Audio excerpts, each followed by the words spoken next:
So welcome to the last week of our videos. This week we're focusing on how to integrate music in different ways into the classroom. I really liked listening to Rachel about how you would use a children's book to integrate different areas that don't even have to do with music. And I agree with you that music can play a really important role in the day of a child at school. A lot of times they get so overwhelmed with learning about math, science, and reading that going to music class can kind of just be an outlet for them, a time for them to kind of relax a little bit and have fun. So I agree with you that I think it's really important that not only music teachers integrate music into obviously their classroom, but also classroom teachers do.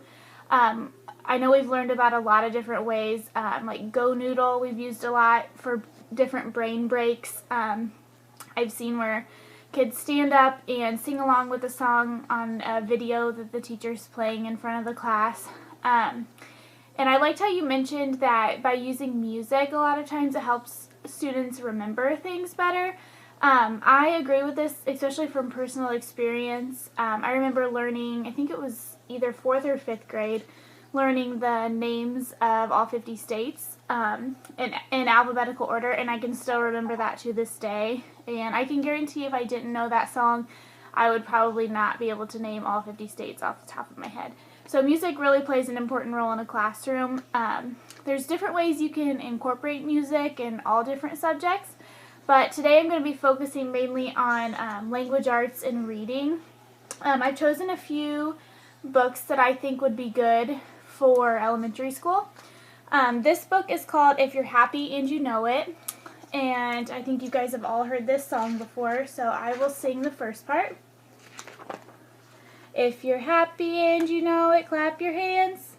If you're happy and you know it, clap your hands. If you're happy and you know it and you really want to show it, if you're happy and you know it, clap your hands. So and then it goes on, it goes through each animal. So this one has an elephant and it's talking about if you're happy and you know it, stamp your feet. This one has nod your head, roar out loud. So it kind of just goes through each animal and puts a different motion with it. I think this is a really good way for students to get up and move in the classroom, get out of their chairs.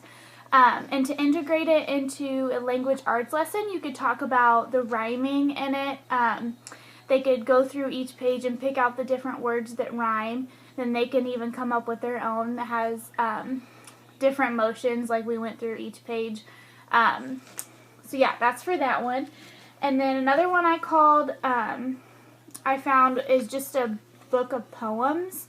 So I think when I think about integrating music into the classroom, I think a lot about poetry because it has a lot of rhyming just like music does. So I was even just thinking you could read a poem in the class, talk about all the elements of a poem, and then to integrate a little bit of music to it, you could turn the poem into a song. So you could add a tune, a beat, and a melody to it. So I'll just read an example of one of the poems in this book here.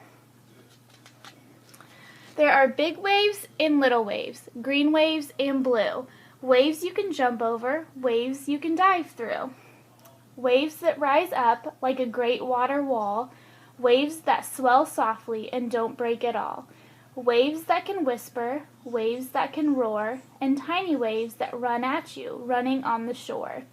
So like I said, you could go through, talk about what kind of poem this is, all the different rhyming words in it. You could have kids point out the rhyming words. You could have them like raise their hand every time they hear a rhyming pair. And then after doing that, you could put pitch and melody with it and have them sing it as a song, and just so make it more fun and engaging for the kids. So yeah, those are some different ways I would integrate music into a literature lesson, and I am excited to listen to Carly and Shelby's and on how they would do it in their classroom. Thanks.